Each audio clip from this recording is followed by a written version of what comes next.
coffee now or later? Oh, good morning, Mr. Clary. I was just tasting. Tasting? Well, I'm willing to pay for what I ate. How much do I owe you? Well, it's hard to say, Miss Brooks. It's all a matter of weight. Now, if you'll tell me what you weighed when you came in here, why, I'll just put you on the scale and we'll figure the difference. Oh, now, look, all I Look, have let's just say it's on the house. Thanks a million. Don't mention it. Now then, would you like to buy something, or shall I just turn my head again? I'd like a little less sarcasm and enough bologna to make a couple of sandwiches at school, please. Yes, ma'am. Will that be all? Well, no, not quite, Mr. Clary. A few days ago, Mrs. Davis found a little puppy in our backyard, and, well, here he is. His name is Hash. Hash? That's the breed he is. Kind of cute. Oh, he's awfully cute, and we'd love to keep him, but he doesn't get along with Minerva, our cat. So we figured maybe you could give him a happy home here in Liverwurst Heaven. Well, I'm sorry, Miss Brooks, but you see, business hasn't been too good lately, and I can't afford another mouth to feed. Well, it wouldn't cost you anything. What do you do with all your scraps? I give them to my wife. Your wife? Mm-hmm. And she cooks them, and I get them back for dinner. We have to economize until certain customers pay their bills. Oh. Well, maybe I can get someone at school to adopt Hash. He's such a cute little pup. I wish Minerva wasn't so prejudiced. There.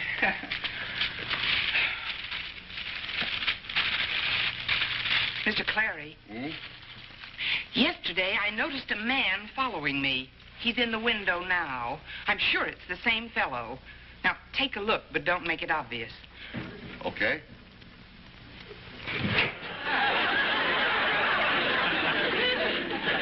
He left. I don't understand it. I suppose the whole thing could be a coincidence. Yeah, probably. Well, here's your bologna. Oh. And I'll give you a little bread, free. Oh, free? Mm-hmm. Well, thank you, Mr. Clary. And what do I owe you for the bologna? $48.60. 48 who's and 60 what? Well, isn't that an awful lot of bologna? That is the total of your bill for the last 2 months, Miss Brooks. I told Mrs. Davis it has to be paid. Oh, well, it has been paid. I'm certain your check is in the mail now. All right. Would you like me to put your bologna in the mail? Now, look, Mr. Clary, I'm not a dishonest person. I wish you'd take my word. I'd rather take $48.60. Well, I told you the check was made out only yesterday. Oh, that's a lot of bologna, too. Well, now, look, I don't have to stand here and be insulted. Goodbye. Well, at least give me back my rye bread. All right, there. And I hope you get lumps in your liverwurst.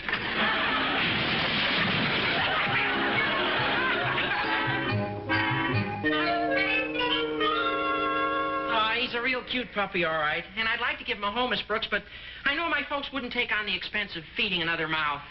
Well, knowing you as I do, I think they've got a point there. Yeah, he'd sure make a nice companion, though. Say, what about Mr. Boynton? He lives alone. Don't rub it in. No, I mean, maybe he'd like someone to come home to every night. Well, he's been ducking that for years. But I might give it another whirl. I've just finished another article about you for the Madison Monitor. You see, My Favorite Teacher by Walter Denton. It's very complimentary. Yes, I can imagine. Your last article about me was complimentary to the point of embarrassment. I wish you wouldn't print that, Walter. No, don't be so modest. Look at the notice I tacked on the bulletin board. Tomorrow, read the special edition of the Madison Monitor honoring Miss Constance Brooks. Don't forget, tomorrow. Oh, I can hardly wait. Well, if you'll excuse me now, Walter, I've got to see a man about a puppy. I hope Mr. Boynton likes Hash. No, I'm sure he will. Hash might look like a mongrel, but I bet he has some very nice qualities. Yeah. Well, goodbye now. Bye. Halt! All right. Fun's fun, Miss Brooks, but hand it over. Hand what over? My article. The one you heisted when I turned my back. Now, look, Walter, this is the second time today I've been accused of being dishonest, and I don't like it. Who said anything about dishonesty? You just didn't want me to print that article, so you snatched it. I did not snatch it. You forgive me, but the evidence is overwhelming, Miss Brooks. We've been standing here alone. Just a minute ago, that article was in my pocket, and now it isn't anywhere on my person.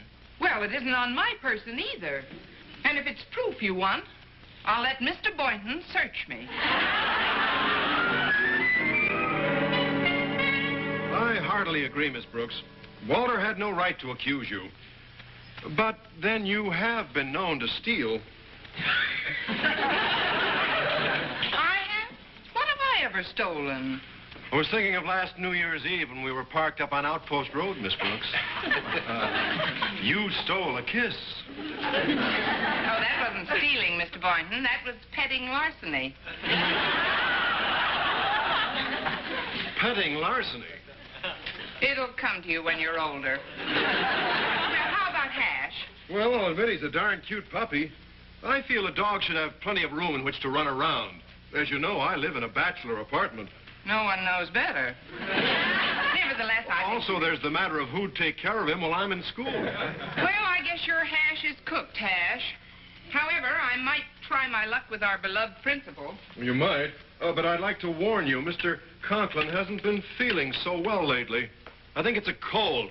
A couple of days ago, he sneezed so violently he sprained 2 of his ribs. Yes, I know. His chest is all taped up, I understand. I wonder what made him sneeze like that. I accidentally shut the door on him while he was inspecting the cafeteria's walk-in refrigerator. He walked in all right, but we had to chip him out. That's when he sneezed. Well, good luck anyway. Now, if you'll excuse me, I better cart these new fish tanks into my supply closet and put some water in them. Oh, here, I'll help you. Oh, please. That's my diary, Miss Brooks. Your diary? Am I mentioned in it? I consider its contents highly personal, if you don't mind.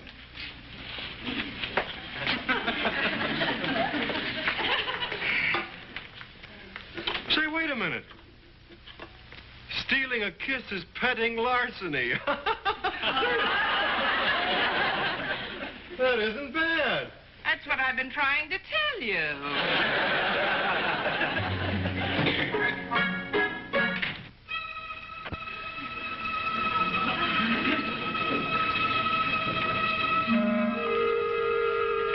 Well, I guess I'd better run along now, Mr. Boynton.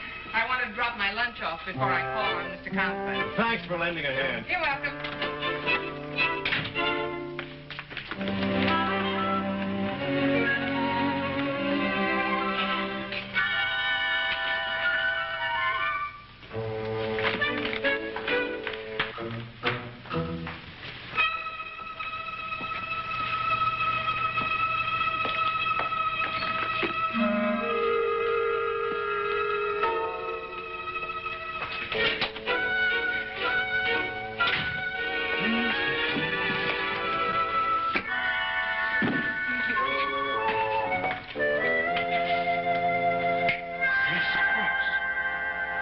To Jimmy Valentine.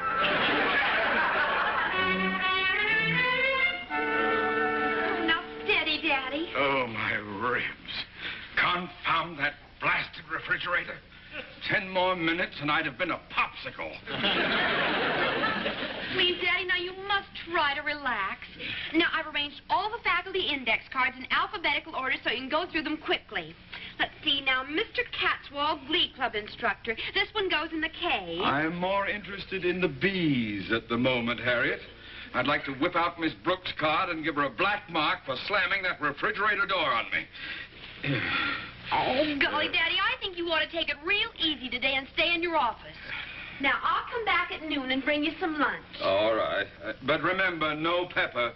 Nothing to make me sneeze. If I jar these ribs of mine loose again, I'll disown you. Yes, sir. I'd better recheck those inner office files. Oh.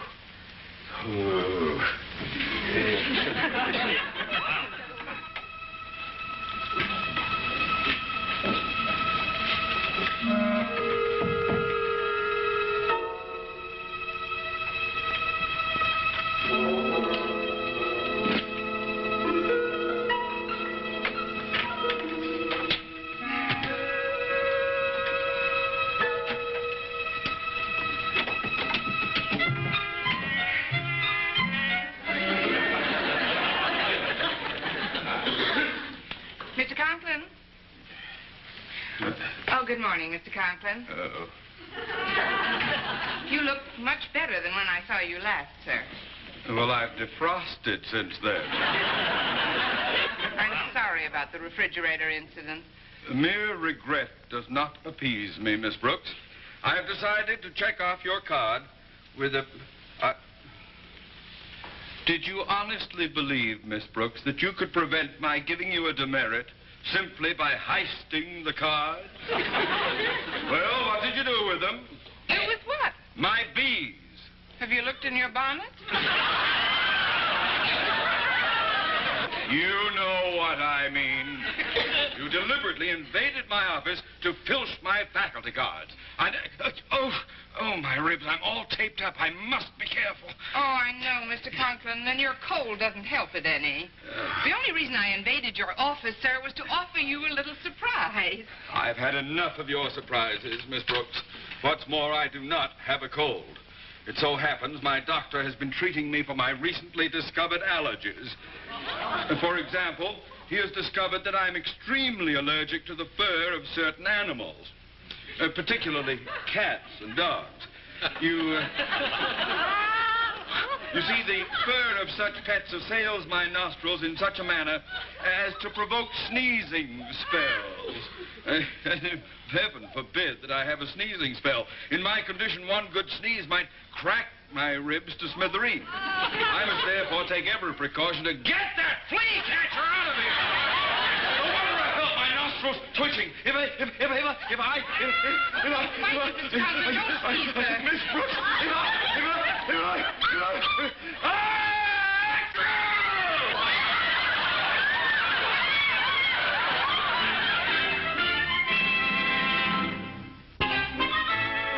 Connie, a man has been following me.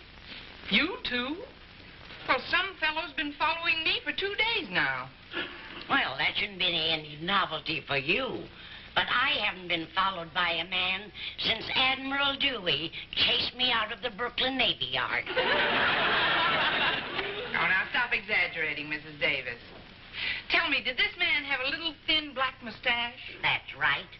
I saw him just a few minutes ago ducking behind a tree when I was crossing the campus. And a couple of days ago, he dropped in on me at the house. He did? Why didn't you tell me? Well, frankly, I thought he was a bill collector, and, well, you've had so many problems lately that I didn't want to worry you about it. Well, I want to get to the bottom of this, Mrs. Davis. What made you suspect he was a bill collector? Because he asked so many personal questions about you, dear. He wanted to know all about your character and your background. And believe me, I laid it on thick. How thick? I told him you didn't have any money because you've been housing and feeding a lot of little orphans. Orphans? Well, I can't remember all the cock and bull story I told him. Well, that's carrying it a little too far. The next time I see that man, I'm going to ask him how much I owe and to whom, and that should put an end to it. Well, that should be the smart thing, I suppose. Oh, did you find someone to take hash? No, not yet. Man's best friend isn't very popular today. But I'll keep trying. Well, don't bother, dear. I spoke to Mr. and Mrs. Westfall about him, and they said they just love to have him. Oh, really? That's wonderful. Well, Hash, at last you found yourself a home. And he'll have lots of room to run around in. The Westfalls are moving out to the suburbs. Oh. In fact, they're leaving town in just about an hour. Well, you'd better get him right over there. Here, take this. I left his carrier in Mr. Conklin's office, but you won't need that. No, this'll just be fine. Well, I'll run along then, dear. Goodbye, Hash. See you after school, Connie. Thanks, Mrs. Davis.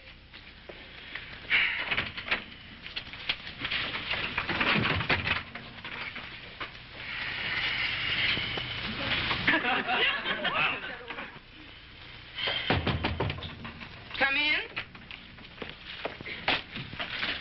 You first, Walter. Miss Brooks, because you heisted that article from me this morning, the Madison Monitor has gone to press with half a blank page. Moreover, the faculty editor has ordered me to turn in my press card and my windshield sticker. In view of developments, therefore, I consider our friendship to be at an end. The same goes for me. Until such time as you apologize and give me back my diary, you and I are not on speaking terms. Well, I haven't the slightest idea what you're talking about. Bravado will avail you nothing at an end. The same goes for me. Until such time as you apologize and give me back my diary, you and I are not on speaking terms. Well, I haven't the slightest idea what you're talking about. Bravado will avail you nothing. Nor will sheep-eyed protestations of innocence. Sheep-eyed? Now, look here, you tall guinea pig, you. Never mind. Mr. Conklin. What happened? Miss Brooks, you see before you the fruits of your visit to my office this morning. You will be happy to learn that the presence of your animal caused me to sneeze with such violence that I threw my arm out of joint. Can't you drop that whisk broom while I'm talking? Well, this will only take a minute, Mr. Conklin. You see, the dog has been napping on this desk, and I want to get rid of the loose dog fur. Fur? Dog fur? Mark my words, Miss Brooks. So help me. If I...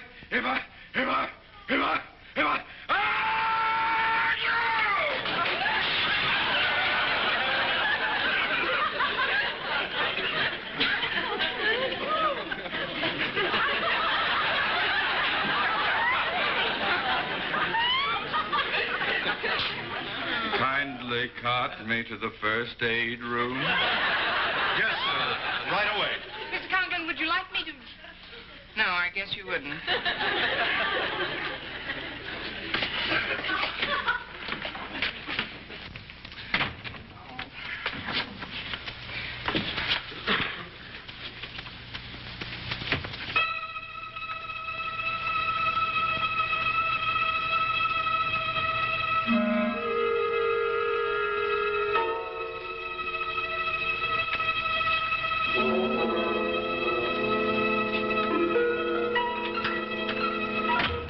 Connie, the pup's not away. Oh, no. I couldn't catch him. Heaven only knows where he is. I better run over and tell the Westfalls. Okay, Mrs. Davis.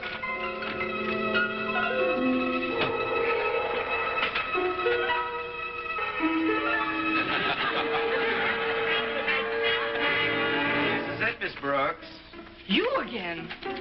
Well, why have you been following me? Oh, you'll find out if you'll just come along with me, please. Come along where? We haven't much time, Miss Brooks. Please. Well, I can't leave my classroom.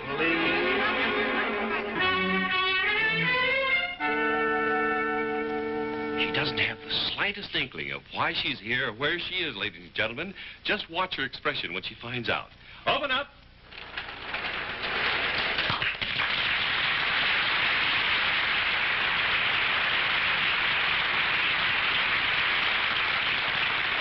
Miss Connie Brooks, beloved English teacher of Madison High, here is your pass.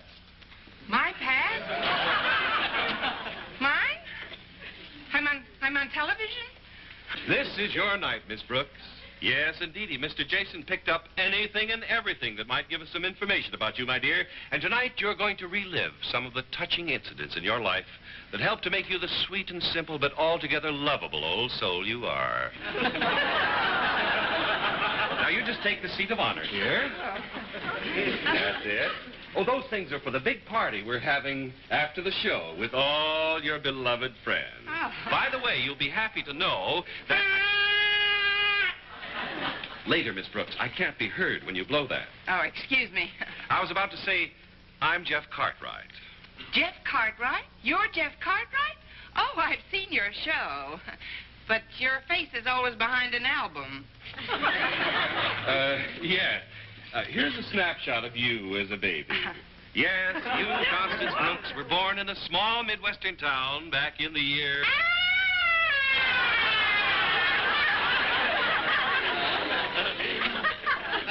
Yes, sirree, that was the year, all righty. Which means that you are now exactly... years old.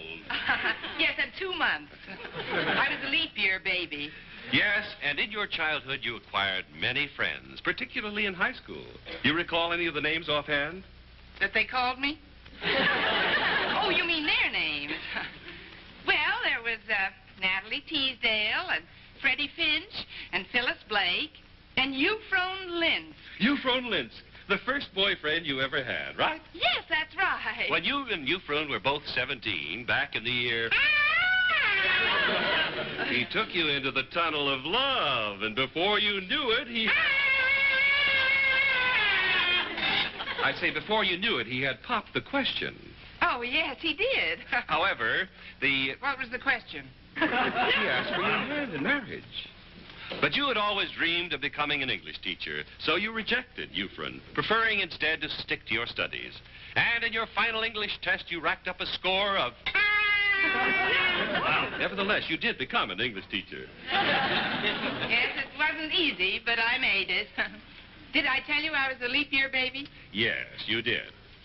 But even today, you still think fondly of that sweetheart of your childhood days. A boy whom you've known for years and years. Why do I see Miss Brooks? Euphron? He's here? No, but here's a delicatessen owner you've known for months and months. Mr. Clary. Yes, Miss Brooks, with the help of the police, we've been able to bring many of your beloved friends here to pay their respects. I'll pay my respects soon as she pays her $48.60. Oh, now, please, Mr. Clary. How can a man run a business when nobody pays the bills? Let go of me! Quit shoving, I'm coming. What the dickens is going on I go here? down here to You! Miss Brooks! I was a leap year baby. Here is her past. Mr. Boynton, Walter Denton, we're on television. Television? Oh! If any of you viewers out there find the newspaper article Miss Brooks heisted from me, I'd like it back. I'm offering a reward for the diary she lifted from my lap. I didn't lift anything. I'm an honest woman. Yes, honest and charitable to a fault. Sit down, gentlemen, and listen. Folks, we got the story from her beloved landlady, Mrs. Davis. For many years now, Miss Brooks, this modest schoolteacher, on her extremely modest salary, has been feeding and housing dozens of orphans. Oh, really, Mr. Cartwright? Unselfishly, she has given her all to these poor little homeless urchins who have found comfort. Television, smell-o-vision. Get your hands off me. Who do you think you're shoving? Miss Brooks. Folks, here you see a typical American teacher surrounded by her adoring friends. Now, before going any further, we're going to give you your prize for appearing on this program. Program? My prize? Miss Brooks, because of the supreme joy you've always experienced in providing a refuge for the homeless, we give you now the one thing missing from your life. Euphron Lentz? We found this stray puppy just this afternoon, Miss Brooks, and he's all yours. Oh, no, not again. Oh, Miss,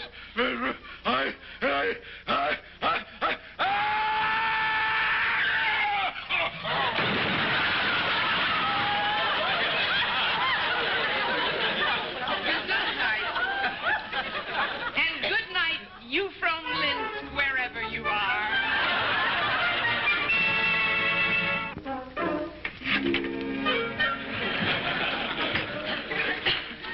Good evening, Mr. Clary. I just dropped in to find out if you'd received the check from Mrs. Davis. You know, the one I told you was in the mail? I did receive the check, yes. I also received this note. I'd like you to read it. Oh? Dear Mr. Clary, enclosed, please find check in payment of your bill for $48.60. On second thought, because you've been so courteous and patient about this matter, I am making the check out for $50 even.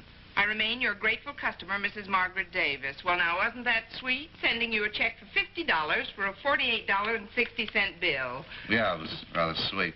There's a P.S. A P.S.? If you wouldn't mind waiting a little longer, I suggest that you don't cash this check right now, as I only have $1.95 in the bank.